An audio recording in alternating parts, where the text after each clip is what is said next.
భారతదేశంలో ఉన్న నా ప్రియమైన సహోదర సహోదరులకు ప్రభువైన యేసుక్రీస్తు నామం పేరట శుభం తెలియజేస్తున్నాను. బాగున్నారండి?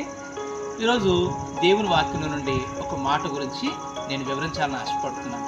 ఎందుకంటే ద్వితీయోపదేశకాండము 30వ అధ్యాయము 19-20 వచనాలు ఇలా రాయబడ్డారు. ఏమనంటే, నేడు జీవమును మరణమును మీ ఎదుట ఉంచి ఉన్నాను అని దేవుడు జ్ఞాపకం చేస్తాడు. కాబట్టి మేలును కీడును కూడా మేము ముందుంచాను అని చెప్పేసి 20వ వచనం చివరి భాగంలో ఆయన అంటాడు, మీరు మేలు కొరకు దాన్ని కోరుకోండి. దేవుడు ఏ వ్యక్తిని కూడా ఇలా చేయండి అని ఖండితంగా చెప్పడండి. ఏది మేలైందో దేవుడు చెప్తాడు. మానవుడికి పూర్తి స్వేచ్ఛ ఉంది. ఏదైనా చేయొచ్చు, మంచి చేయొచ్చు, చెడు కూడా చేయొచ్చు. అలాంటి స్వేచ్ఛ మానవుడికి దేవుడు ఇచ్చాడు. అయితే ఎవరైతే ప్రభువుని యేసుక్రీస్తు వారిని తమ సొంత రక్షకుడిగా అంగీకరిస్తూ ఉన్నారో,